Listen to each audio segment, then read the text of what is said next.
बिस्मिल्लाह बिस्मिल्लाह इन्नल हम्दुलिल्लाह नहमदुहु व नस्तईनुहु व नस्तगफिरुहु व नऊज़ु बिल्लाहि मिन शुरूरि अनफुसिना मिन सय्यिअति अमालिना मय यहदिल्लाहु फला मुदिल्ल लहु व मय युद्लिल फला हादिय लहु व अशहदु अल्ला इलाहा इल्लल्लाहु वहदहु ला शरीका लहु व अशहदु अन्ना मुहम्मदन अब्दुहु व रसूलुहु अम्मा बाद फ़इन्न खैरुल हदीसि किताबुल्लाह व खैरुल हदी हदी मुहम्मदिन सल्लल्लाहु अलैहि वसल्लम वशर्रुल उमूरि मुहदसातुहा व कुल्लु मुहदसातिन बिदअह व कुल्लु बिदअतिन दलाला व कुल्लु दलालातिन फिन्नार। আসসালামু আলাইকুম রহমতুল্লাহি ওয়া বারাকাতুহু। আমরা তাকলিদ এবং ইজতিহাদ নিয়ে পড়তেছিলাম। আমরা যেখানে আসছিলাম সেটা ছিল এই যে তাকলিদটা বিশেষ বিশেষ জায়গা ছাড়া বা বিশেষ কিছু কন্ডিশন ছাড়া অপছন্দনীয় একটা জিনিস, অন্ধ অনুকরণ করা কারো। যেমন রসুলের কথাটা বিনা বাক্য মেনে নেওয়া, এটা তাকলিদ না, বা ব্লেমওয়ার্দি তাকলিদ বলতে যদি অন্ধ অনুকরণ বোঝায় তাহলে এটা অন্ধ অনুকরণ হইতে পারে, কিন্তু এটা ব্লেমওয়ার্দি না বা এটা দোষণীয় না। একইভাবে আমরা পড়ছিলাম যে ইজমা যখন হয়, মুজতাহিদ আলিমদের বা আহলে সুন্নাত জামার স্কলার যারা, তাদের যখন ইজমা হয়, তখন সেই ইজমা যদি আপনি, বা সাহাবীদের ইজমা হয়েছে যে ব্যাপারে, সেটাকে যদি বিনা বাক্য ব্যয় অথবা দলিল না চেয়ে আপনি গ্রহণ করেন, সেটা ব্লেমওয়ার্দি না। তো একই রকম আমরা দেখছিলাম যে একজন লেম্যান যখন জানবে না, তখন একজন স্কলারের কাছে যাবে এবং তার কাছে গিয়ে জানতে চাবে, তখন তিনি যেটা বলবেন সেটাকে সে যদি মেনে নেয়, সেটা এই জিজ্ঞেস করাটা বা এই নিজে ইজতিহাদ না করে যে আরেকজনকে জিজ্ঞেস করলো, এটাও দোষণীয় না, আমরা দেখছিলাম। এটাও পারমিটেড বাই, বাট এতে কিছু কন্ডিশন আছে বা কিছু জিনিস নিয়ে আমরা কথা বলছি গতদিন। আজকে আসলে আমাদের পড়ার কথা ছিল, সেটা পড়বো ইনশাল্লাহ, কিন্তু তার আগে ছোট্ট একটু 2-4টা জিনিস করতে চেষ্টা করব, পরিষ্কার করতে চেষ্টা করব। কেন আমরা এই তাকলিদ এবং ইজতিহাদ নিয়ে পড়তেছি? কারণ এখানে আমরা গুলায় ফেলি, আমরা অনেক সময় গুলায় ফেলি। এখানে মানে সঠিক থেকে অঠিককে আলাদা করতে পারি না, অথবা কতটুকু কোথায় গিয়ে লাইনটা টানবো, কোথায় কাউকে জিজ্ঞেস করলে সেটা ফলো করব, আর কোথায় দলিল চাবো বা কোথায় করব না, সেটা আমরা বুঝি না, বা অনেক সময় আমরা গুলায় ফেলি। যারা মাযহাব মানেন, তারা বেসিক্যালি তাকলিদ করেন। এখন তাকলিদ যে করেন, মাযহাবের ইমাম যিনি, তার তাকলিদ করেন, একজন মানুষের তাকলিদ করেন, এবং তিনি যা বলছেন সেটা পুরোটাকে শুদ্ধ জ্ঞান করেন। এখানে দোষটা কোথায় সেটাও বোঝা যাবে বা বোঝা গেছে হয়তো, যখন আমরা এই ব্যাপারগুলো নিয়ে ডিসকাস করছি আগের পর্বগুলোতে। আজকে কথা ছিল আমরা করব যে the prohibition of taklid does not necessarily imply the order to make ijtihad. আজকে আমরা পড়ার কথা ছিল যে তাকলিদ যখন আমরা নিষেধ করতেছি বা ডিসকারেজ করতেছি বা মনে করতেছি যে এটা ঠিক না তাকলিদ করা, যার ক্যাপাবিলিটি আছে জানার, বোঝার, পড়ার, জ্ঞান লাভ করার, তার। কিন্তু অ্যাট দ্য সেম টাইম আমরা কিন্তু এই যে বলতেছেন এটা ভুল যেন না বুঝি, তার মানে এটা না যে প্রত্যেকে ইজতিহাদ করবে। ইজতিহাদ করার কিছু কিছু কোয়ালিটি থাকবে, সেই কোয়ালিটিগুলো না থাকলে ইজতিহাদ করতে পারে না বা মুজতাহিদ হবে না।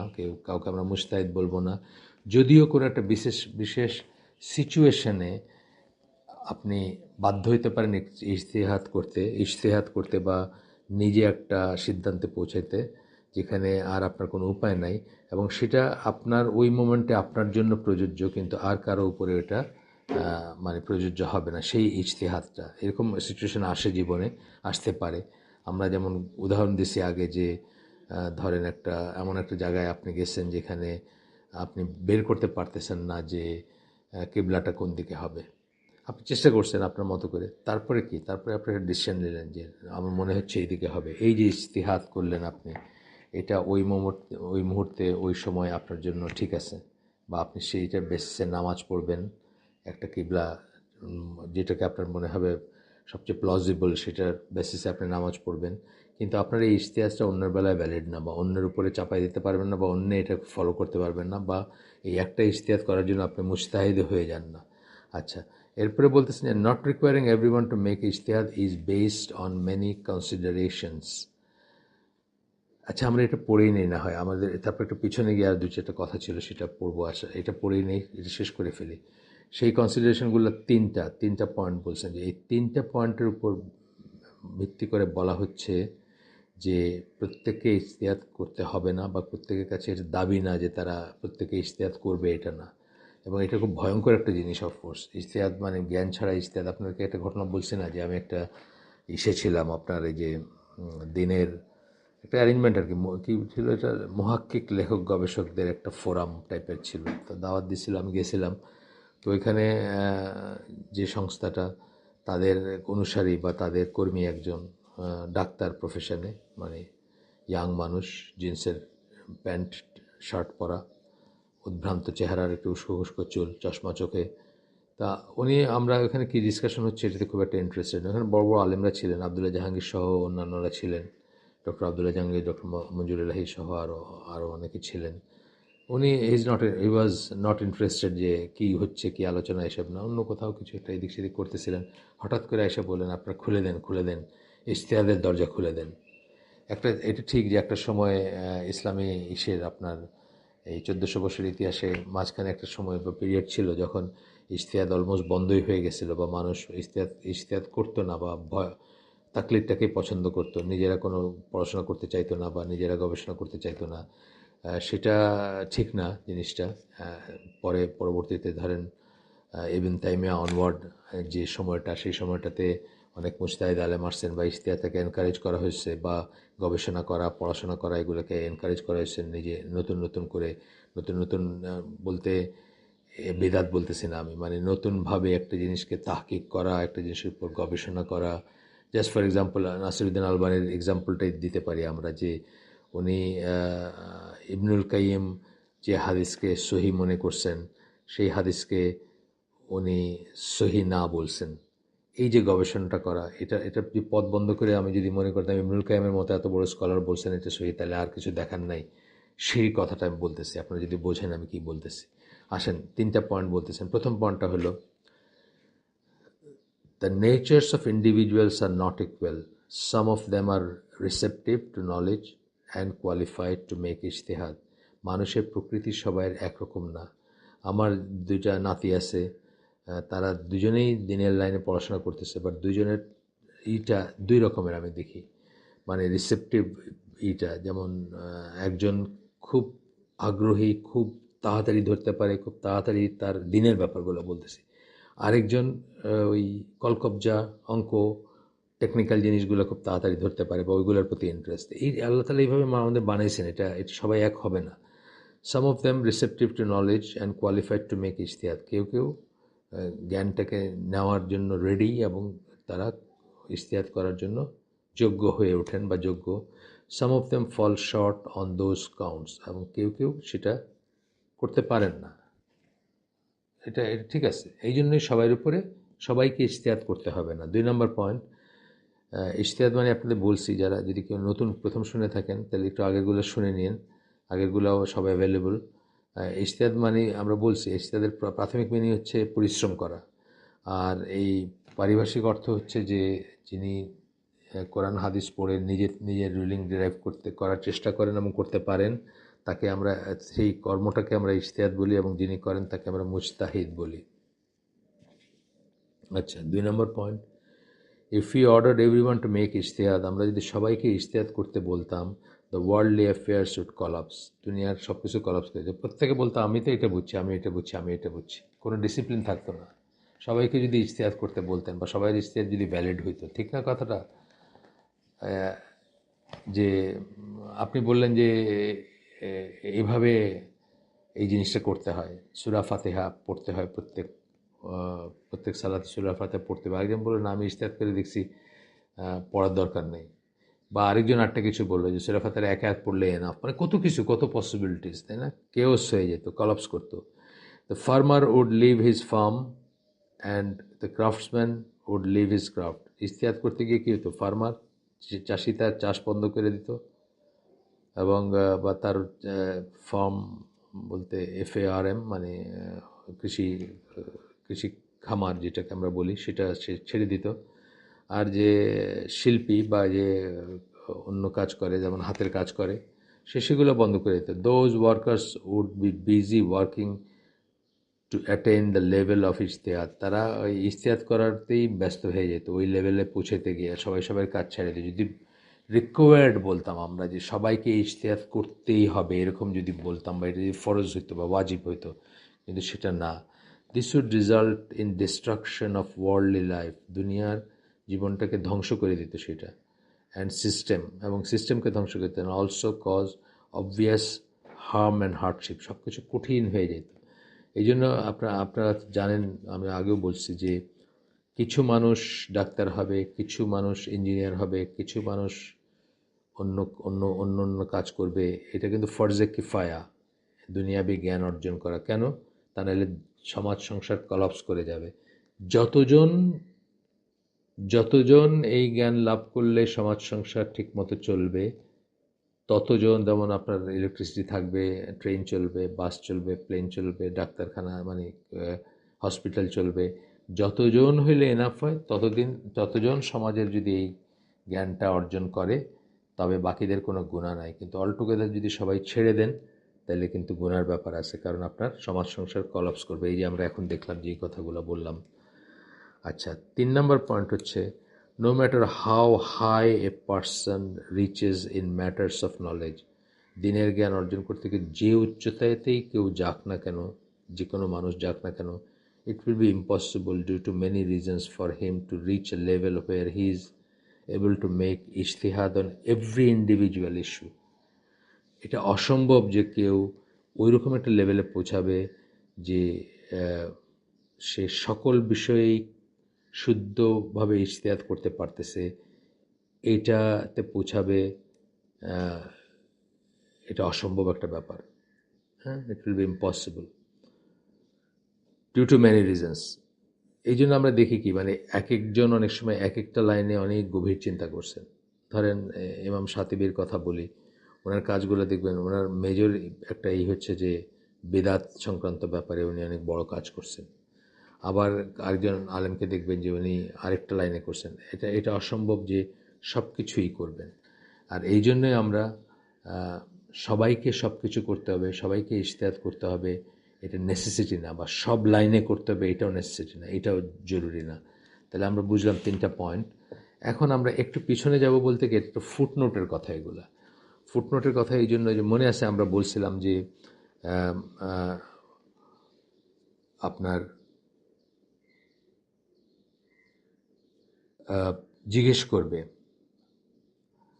আমরা পড়তেছিলাম যে জিজ্ঞেস করবে যে it is therefore not permissible to accept, এটা ইবনুল কাইমের কথা আমরা পড়ছিলাম আগে, আবার পড়তেছি, যে জিজ্ঞেস করবে, প্রশ্ন জিজ্ঞেস করবে, বা হোলসেল নেবে না, বা আপনার যে শুনবে, যে জিজ্ঞেস করবে সে দলিল জিজ্ঞেস করবে। এই কথাটা বলতেছেন, it is therefore not permissible to accept everything that he says and raise his statements to the status of the one who is protected from error. এটা ঠিক আছে যে মানে একজন লেম্যান যখন একজন আলেমের কাছে যাবে, গিয়ে কিছু একটা জিজ্ঞেস করবে, মনে রাখবে যে সেই আলেম বা আর কেউ, রাসূল সাল্লাল্লাহু আলাইহি ওয়াসাল্লামের পরে আর কেউ ভুল থেকে প্রোটেক্টেড না, ভুলের থেকে নিরাপত্তা দেওয়া হয়নি আর কাউকে। সুতরাং সে যা বলবে তার সব কিছু অ্যাকসেপ্ট করে নেবে, এবং তার যে আলেমের কাছে কেউ গেল বা যে ইমামের কাছে কেউ গেল কিছু জানতে, এবং তার স্টেটমেন্টগুলোকে এমন পর্যায়ে নিয়ে যাবে যে সে অ্যাজ ইফ সে প্রোটেক্টেড বাই এরর, বা অথবা ওই পর্যায়ে নিয়ে যাবে যে রাসূল সাল্লাল্লাহু আলাইহি ওয়াসাল্লামের কথা যেরকম সেটাতে কোনো ভুল থাকতে পারে না। এই স্ট্যাটাসটা একজন মানুষকে দিবে না কেউ। আমি একজন মানুষের কাছে জিজ্ঞেস করতেই পারি যে এটা কি বলেন তো, কিন্তু এই স্ট্যাটাসে দিব না যে ওনার কোনো ভুল হইতেই পারে না। This is what every scholar on the face of earth censures, মানে এইটা বলতেছেন যে ইবনুল কাইম বলতেছেন যে এইটাকেই নিষেধ করা হয়েছে। They forbid it and they censure those who practice it, তারা এটাকে নিষেধ করেন এবং যারা প্র্যাকটিস করেন তাদেরকেও তারা বারণ করেন। Indeed this is the source of the অ্যাফ্লিকশন and trials of those who practice তাকলিদ। এটাই হচ্ছে আপনার আপনার যারা তাকলিদের থেকে উদ্ভূত ফিতনা বা অন্ধ অনুকরণ থেকে উদ্ভূত ফিতনা, প্রশ্ন ছাড়া কিছু একটা মেনে নেওয়ার বা অ্যাকসেপ্ট করার, হোলসেল অ্যাকসেপ্ট করার ফিতনা, বা ওইটার খারাপ দিকটা। আচ্ছা, এখন হচ্ছে যে এইখানে একটা শাওকানি, এটা গেল ইবনুল কাইমের কথা, এগুলো আমরা আগে পড়ছি, জাস্ট একটু রিপিট হচ্ছে, আপনারা বোর্ড হয়েন না। আল্লাহ আমাদেরকে অফুরন্ত সময় দিয়েছেন, ইন দ্য সেন্স আমরা এখন লকডাউনের ভিতরে আছি। আমরা যদি শিখি, এটা এটা একটু একটু গভীরভাবে চিন্তা করলে আমরা জিনিসগুলো আমাদের কাছে ক্লিয়ার হবে এবং আমরা বুঝবো যে অর্ডার অফ থিংস কী, কেন আমরা মাযহাবকে ওইভাবে হার্ড অ্যান্ড ফাস্ট মানতে চাই না বা ফরজ মনে করি না, অথবা তফাৎটা কোথায়। আহলে সুন্নাত জামার মেথোডোলজি যারা ফলো করবে তারা কীভাবে দেখবে দুনিয়াটাকে বা দিনটাকে, আর অন্যরা কীভাবে দেখে, তফাৎটা কোথায়, এটাও জানবেন। আচ্ছা, এখানে শাওকানির যে স্টেটমেন্টটা, এই স্টেটমেন্ট থেকে আমরা একটু পেছনে যাব। পেছনে বলতে আজকের বিষয় ছিল না, কিন্তু আমি ফুটনোটে কতগুলো জিনিস পড়ি নেই ওই দিন, থিঙ্কিং দ্যাট আপনাদের হয়তো দরকার নাই, কিন্তু আমি পরে দেখলাম যে না, এটা করার দরকার আছে, সেটাও একটু আমরা পড়বো ইনশাল্লাহ। শাওকানি বলছিলেন, দ্য ওয়ান মেকিং তাকলিদ ডাজ নট ট্রুলি মেক তাকলিদ। একজন যে তাকলিদ করতেছে সে সত্যিকার অর্থে তাকলিদ করলো না, unless he does not ask for any evidence. যতক্ষণ পর্যন্ত এমন একটা অবস্থা আসলো না যে সে কোনো দলিলই জিজ্ঞেস করে না, তাহলে সে ওই ট্রুলি তাকলিদ করলো না। মানে ব্লেম ওয়ার্দি তাকলিদ, যেটা দোষণীয় যে তাকলিদ বা অন্ধ অনুকরণ, সেটা সে করলো না। সেটা তখনই হবে যখন সে কোনো কোশ্চেনই জিজ্ঞেস করলো না বা কোনো দলিলই জিজ্ঞেস করলো না, তখন। If he does ask for the evidence, he is not making তাকলিদ। সে যদি দলিল জিজ্ঞেস করে তাইলে সে ওই দোষণীয় তাকলিদটা করতেছে না। এটা ছিল শাওকানির কথা। এইখানের উপরেই দু চারটা কথা আমরা বলবো আজকে, সেটা ইম্পর্ট্যান্ট কথা, যেটা গতদিন একটু হিন্ট দিছিলাম আমি। ধরেন এখন আমাদের একটা মজলিসে, আমাদের বলতে ধরেন আমাদের মতো যারা মোটামুটি দিন নিয়ে একটু পড়াশোনা করেন, তাদের একটা মজলিসে একজন স্কলারকে নিয়ে আমরা বসছি। এখন স্কলার কথায় কথায় এক জায়গায় বললেন যে সালাতে সূরা ফাতিহা প্রত্যেক রাকাতে সূরা ফাতিহা পড়তে হবে, অথবা ফাতিহা হাদিসটা বললেন যে সূরা ফাতিহা ছাড়া কোনো সালাত নাই। তো আমরা চট করে বললাম যে এটা দলিল বলেন তো। এইভাবে যদি বলা হয় বা আপনি একটা জায়গায় যদি প্রশ্ন করতে শুরু করেন, তাইলে কিন্তু কোনো প্রোগ্রেসে হবে না। আপনি জাস্ট আমাদের যে হালাকাগুলো হয়, একটা হালাকাকে 100টা হালাকা তো আপনি কভার করতে পারবেন না, প্রত্যেক লাইনেই তো আপনি জিজ্ঞেস করবেন। এইটার একটা এটি নিয়ে একটু আলোচনা আছে এখানে। এখানে বলতেছেন যে some scholar require the questioner to ask for the evidence when speaking a religious verdict. When seeking a religious verdict. সকল স্কলার না, কিছু কিছু স্কলার যখন একটা দেন, যখন একটা ফতোয়া দেন, তখন সেই দলিলটাকে মাস্ট মনে করেন যে দলিলটা চাইতে হবে। There is some doubt as to the validity of this view requiring the questioner to do such. এইখানে একটু সন্দেহের অবকাশ আছে যে আসলেই কি এটা প্রয়োজন, যে সূরা ফাতিহার উদাহরণ দিয়ে যেটা বললাম, প্রত্যেকটা জায়গায় কি বলতে হবে বা প্রত্যেকটা জায়গায় কি তাকে দলিল দিতে হবে, কেন সেটা। This doubt is due to the following points. আমি আলবানির একটা শুনছি, আলবানির একটা হালাকা বা একটা অডিও বা শুনছি, আমি লোকেট করতে পারবো না হয়তো এখন, আমার অত অনেক বছর আগের কথা। ওনাকেও এরকম হালাকার ভিতর থেকে ওইটা মানে একটা জিনিস কি, অনেক সময় ডিস্টার্ব হয়। কোন সেন্সে ডিস্টার্ব? অহেতুক একটা প্রশ্ন। আল্লাহ রসুলও কিন্তু বলছেন বেশি বেশি প্রশ্ন করে না তোমরা। অহেতুক একটা প্রশ্নই করে আপনি কি করেন, আপনি রিটার্ড করে দেন। আমরা যেই জন্য আমাদের হালাকাগুলোতে যে নিয়ম করি যে মাঝখানে কোনো কথা বলবে না কেউ, লাস্টে বলবে কথা। তার কারণ লাস্টে আমরা কাগজ কলম দেই, লিখিত। আপনি যারা জানেন আমাদের হালাকাগুলো কীভাবে আমরা অ্যারেঞ্জ করি, তাদের নিশ্চয়ই এটা জানা আছে যে আমরা কি করি, কাগজ কলম দেই, সে কাগজ কলমে মানুষজন প্রশ্ন লেখে এবং সেটা স্কলাররা উত্তর দেন। মাঝখানে ইন্টারাপ্ট করলে কি হয়, আমি উদাহরণ দিই এটা, যে একটা ট্রেনের চেন টানার মতো। যারা ট্রেনে চড়ছেন, চেন টানার ব্যাপারটা জানেন, তারা জানেন যে অনেক সময় মানুষ অহেতুক চেন টানে, তার বাড়ির কাছে নাইমা যাবে এই জন্য, বা এটা ফাইন করার জিনিস ছিল, আগে লেখা থাকতো কত টাকা ফাইন করা হবে, আমি এখনকার কথা জানি না। চেন টেনে ট্রেন থামানো যায়, ইমার্জেন্সির জন্য এটা দেওয়া হয়েছে। ধরেন কারো পেশাব করতে নামছে, কারো হাজব্যান্ড, একজন মহিলার হাজব্যান্ড পেশাব করতে নামছে আখাউড়া স্টেশনে, তখন ট্রেন ছেড়ে দিছে। এখন সে কী করবে, সে চেন টানবে, এটা ইমার্জেন্সি, ঠিক আছে। কিন্তু অহেতুক মানুষ করে, তার বাড়ির কাছে নাইমা যাবে এই জন্য করে। তো একটা চেন টানলে যেটা হয়, আপনি দেখবেন যে একটা ট্রেন হয়তো 5 মিনিটের জন্য থামলো, জাস্ট 5 মিনিট থামলো, কিন্তু আপনি দেখবেন ডেস্টিনেশনে সে আধা ঘন্টা পরে পৌঁছেছে সেই ট্রেনটা। কেন? কারণ তার থামতে গিয়ে একটা রিটার্ডেশনে একটা সময় লাগছে, আবার 5 মিনিট থামার পরে অ্যাক্সিলারেশনে একটা সময় লাগছে, তাতে আধা ঘন্টা সময় চলে গেছে।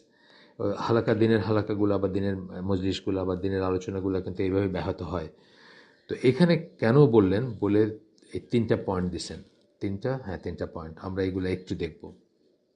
প্রথম পয়েন্টটা বলতেছেন, when a layman asks any scholar a question, একজন লেম্যান একটা একটা একটা সাধারণ মানুষ যখন স্কলার একটা কোয়েশ্চেন জিজ্ঞেস করে, he is seeking to know আল্লাহ অ্যান্ড হিজ মেসেঞ্জার্স জাজমেন্ট। ও আচ্ছা, সরি, একটু শেষ করে নেই, মাফ করবেন। আলবানির গল্পটা বলতেছিলাম, মাঝপথে আবার অন্যদিকে চলে গেলাম, মানে কেন এটা। তো আলবানিকে এইভাবে হালাকায় একজন বা কোনো একটা বক্তব্যের ভিতর কেউ একজন দলিল জিজ্ঞেস করছেন, উনি বলছেন, জিজ্ঞেস করছেন, উনি কাউন্টার প্রশ্ন করছেন যে তুমি দলিল বুঝবা। এটাও একটা কথা। যখন আপনি একটা হাদিসের সনদ জানতে চাবেন, আপনাকে তো মিনিমাম ওই লেভেলের হইতে হবে যে সনদ কিভাবে দেয়, কিভাবে বলতেছে, অথবা এটার ওয়েট কতটুকু, বা কিছুটা আইডিয়া থাকতে। আপনাকে বলে গেল কতগুলো নাম, আপনি নামগুলো চিনেনি না। ধরেন সনদ বলতে গিয়ে কি, মানে পুরা সনদ যদি বলতে, তাহলে এখান থেকে নিয়ে রাসুল সাল্লামের মুখ পর্যন্ত বা রাসুল সাল্লাহ সাল্লামের টাইম পর্যন্ত যাইতে হবে, তাই না? এখন আপনি যদি যে যে চেনটা বললো, হয়তো ধরেন কথার কথা, হয়তো 30টা নাম আসলো এখানে বা 40টা নাম আসলো, আপনি একটা নামও জানেন না, তো এই সনদ বলার কি মানে হলো আপনার কাছে? শুধু শুধু আপনি ইন্টারাপ্ট করলেন এবং সময় নষ্ট করলেন, এই ধরনের ব্যাপার আর কি। আচ্ছা আসেন, আলবানি এই জন্য বলছেন তুমি বুঝবা দলিল, মানে আমি যখন দলিল দেবো তুমি কি বুঝবা নাকি? একজন লেমেন হয়তো জিজ্ঞেস করছে সেই জন্য। যাই হোক, আমরা এই 3টা পয়েন্ট দেখবো একটু, যে 3টা পয়েন্টের জন্য প্রতিটা জিনিসেই জিজ্ঞেস করতে হবে এভিডেন্স, এটা এই ব্যাপারটা সঠিক মনে হয় না বা সঠিক নাও হইতে পারে।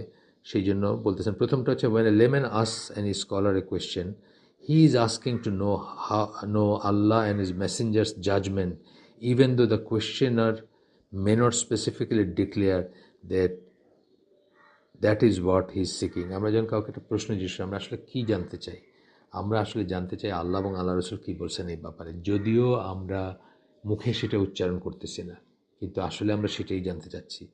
2 number, the commoner or layman does not benefit from the mention of the evidence as he does not have the ability to encompass what it really means। যে কথাটা আলবানি বলছেন বা যেটা আলবানির প্রসঙ্গে আমি যেটা বললাম সেটাই, একজন সাধারণ মানুষ আসলে এখান থেকে কোনো লাভ হয় না তার, কারণ সে যে এভিডেন্স বা দলিল দিছে, এই দলিলটা কী মিন করে সেটাও সে ভালো করে বোঝে না।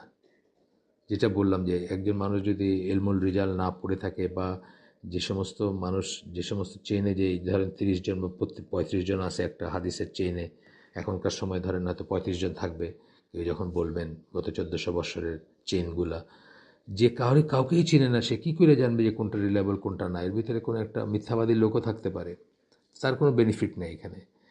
Specially in cases where there are seemingly contradictory evidence, এবং ওই সমস্ত কেসে যেখানে দুই পাশেই এভিডেন্স দেওয়া যেতে পারে। আমাদের দেশে যেটা যেমন ধরেন একজন এটা বললো তো একজন এটা বললো, একজন এটা বললো তো একজন এটা বললো, এই ধরনের এভিডেন্স থাকে, অনেক সময় কন্ট্রাডিক্টরি এভিডেন্স থাকে।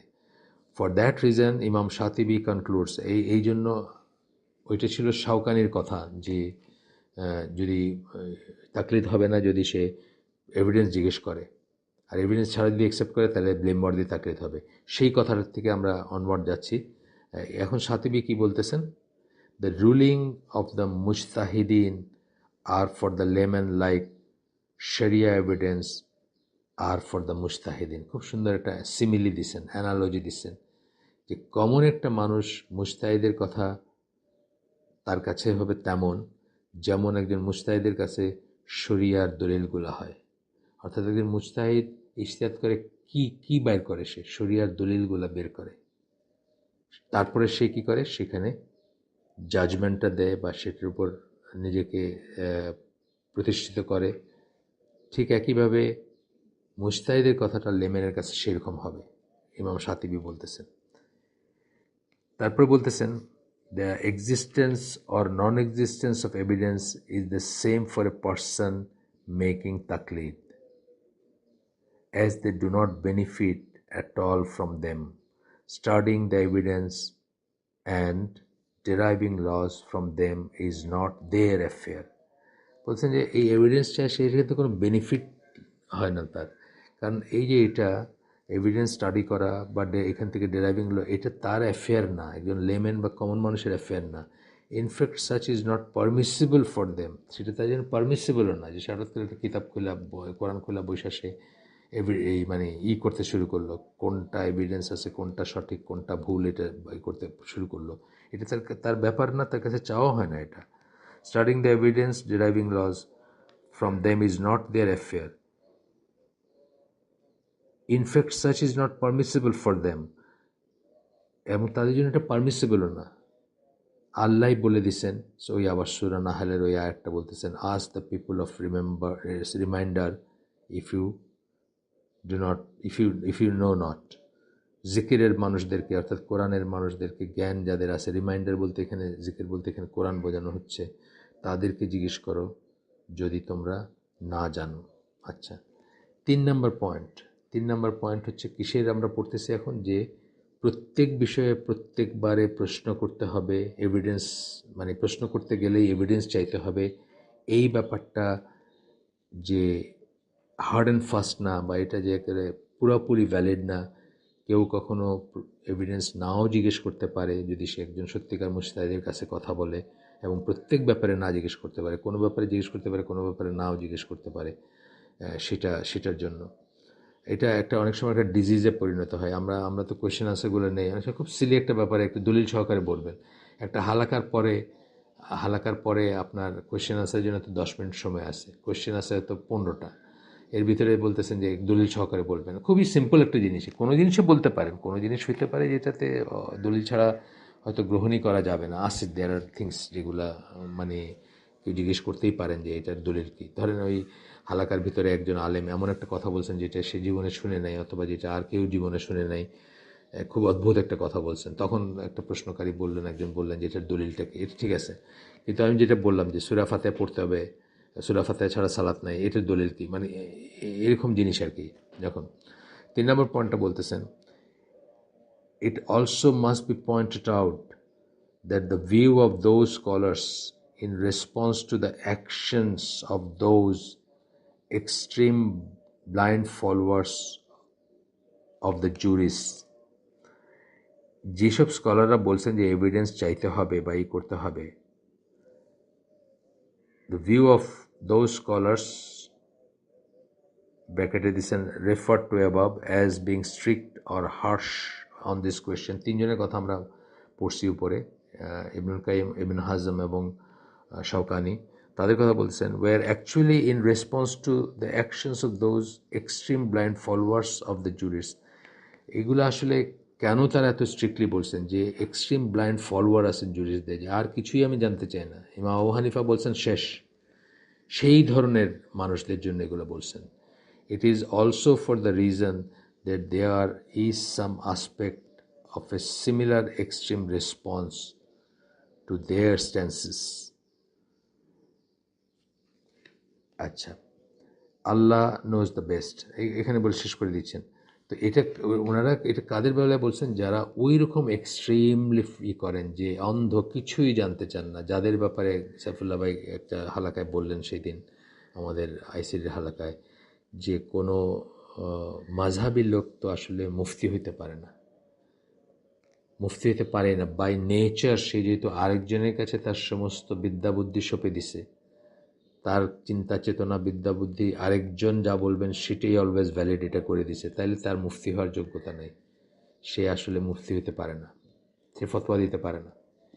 যাই হোক, আমরা একটু ডিটেলসে পড়লাম, এগুলো হয়তো ওয়ান্স ইন এ লাইফ টাইমে হচ্ছে। আপনারাও হয়তো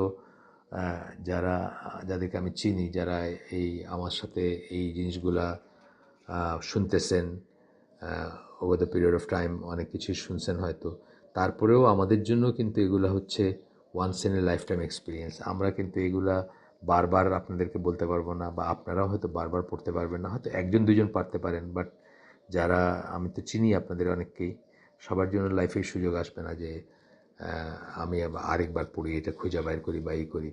তো তো আজকে আসলে আমি অনেকটুকু সময় একটু এক্সপ্লেন করতে গিয়ে গেছে। আল্লাহ আমাদেরকে তৌফিক দেন যা শুনলাম তা চিন্তা করার, রিফ্লেক্ট করার, তার উপর আমল করার। আর আজকের এই দুঃসময়ে করোনা ভাইরাসের এই কি বলবো, লকডাউন বলেন আর কোয়ারেন্টাইন কি বল, লকডাউন বলেন বা কি বলে সোশ্যাল ডিস্টেন্সিংয়ের সময়ে আপনারা দিনের আয়োজন কতটুকু এনজয় করবেন আমি জানি না।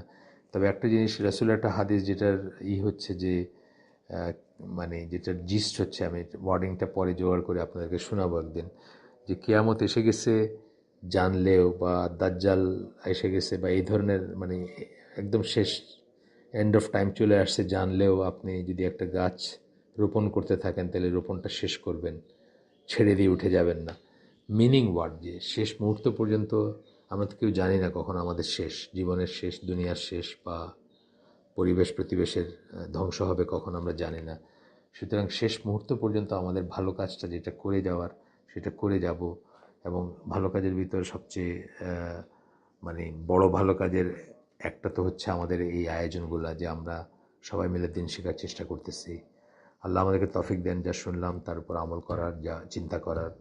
সুবহানাকা আল্লাহুম্মা বিহামদিকা আশহাদু আল্লা ইলাহা ইল্লা আনতা আস্তাগফিরুকা ওয়া আতুবু ইলাইক।